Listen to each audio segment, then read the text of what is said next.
Había silencio en Jerusalén. No el silencio de la paz, sino el de algo que acaba de romperse. 3 días antes, un hombre había sido ejecutado públicamente bajo la autoridad del Imperio Romano. Su muerte no fue simbólica, ni ambigua, ni discutida. Fue brutal, visible, definitiva. Y para todos los que lo habían seguido, aquello no era solo una ejecución. Era el fin. Pero entonces, ocurrió algo que nadie estaba esperando. No una idea, no una creencia, un hecho, porque al amanecer del tercer día, la tumba donde su cuerpo había sido colocado, ya no contenía un cadáver. Y eso cambió la historia para siempre. Para comprender lo que realmente sucedió aquella mañana en Jerusalén en el año 33, primero hay que entender el mundo en el que ocurrió. La crucifixión romana no dejaba espacio para errores. Era un sistema diseñado no solo para matar, sino para asegurar que la muerte fuera irreversible. Los soldados sabían exactamente lo que hacían. Verificaban, confirmaban, y solo entonces retiraban el cuerpo. Jesús de Nazaret fue declarado muerto sin ningún tipo de duda. Su cuerpo fue entregado, envuelto cuidadosamente en lienzos, impregnado con especias, y colocado en una tumba excavada en roca sólida. Una tumba nueva, visible, localizable. Nada en ese proceso fue secreto. Las autoridades sabían dónde estaba el cuerpo. Sus seguidores también. Y precisamente por eso, lo que ocurrió después resulta tan difícil de ignorar. Porque la tumba no solo fue cerrada, fue sellada. Un sello romano no era decoración. Era una advertencia. Romperlo significaba desafiar directamente al imperio más poderoso del mundo. Además, una guardia fue colocada frente a la entrada. No era una tumba abandonada. Era una tumba protegida. Y aún así, al tercer día, estaba abierta. Pero lo más desconcertante no fue la piedra removida. Fue lo que había dentro. O mejor dicho, lo que ya no estaba. Los primeros en llegar no encontraron señales de lucha, ni de saqueo, ni de prisa. Encontraron orden. Los lienzos permanecían en su lugar, como si el cuerpo simplemente hubiera desaparecido de su interior. ¿Quién roba un cuerpo y deja todo perfectamente acomodado? Esa pregunta marcó el inicio de algo mucho más profundo. Porque lo que siguió no fue solo la ausencia de un cuerpo. Fueron los testimonios. María Magdalena fue la primera en presenciarlo. No llegó esperando un milagro. Llegó esperando encontrar un cadáver. Y lo que encontró fue una tumba abierta. Y luego, una voz que pronunció su nombre. No un discurso. No una visión simbólica. Su nombre. Y en ese instante, lo reconoció. Pero lo realmente inesperado, no fue solo ese encuentro. Fue que no fue el único. En los días siguientes, múltiples personas afirmaron haber visto al mismo hombre que había sido ejecutado. No en sueños, no en estados alterados, en conversaciones reales, en caminatas, en comidas compartidas.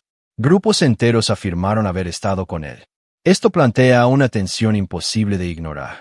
Porque una ilusión puede ser individual, pero no colectiva, coherente, y repetida en diferentes lugares. Entonces surge la pregunta inevitable. Si no fue un engaño, ¿qué fue? Y aquí es donde la historia se vuelve aún más inquietante. Porque aquellos que afirmaban haberlo visto no eran personas predispuestas a creer. Eran hombres y mujeres que, días antes, habían huido, dudado, incluso negado conocerlo. Sin embargo, algo ocurrió que los transformó radicalmente. Pasaron del miedo absoluto a una convicción inquebrantable. Y no una convicción cómoda. Una que los llevó a enfrentar persecución, rechazo, y en muchos casos, la muerte. Esto cambia completamente la naturaleza del relato. Porque no estamos hablando de personas defendiendo una idea heredada. Estamos hablando de testigos afirmando algo que, según ellos, habían visto personalmente. Y eso introduce un nivel de peso histórico difícil de descartar. Pero hay algo más. En el judaísmo del siglo I, la idea de una resurrección individual en medio de la historia simplemente no existía. No era parte del marco mental disponible. No era una expectativa. Entonces, ¿por qué un grupo de judíos habría comenzado a proclamar exactamente eso, en la misma ciudad donde todo había ocurrido? No estaban repitiendo una creencia conocida.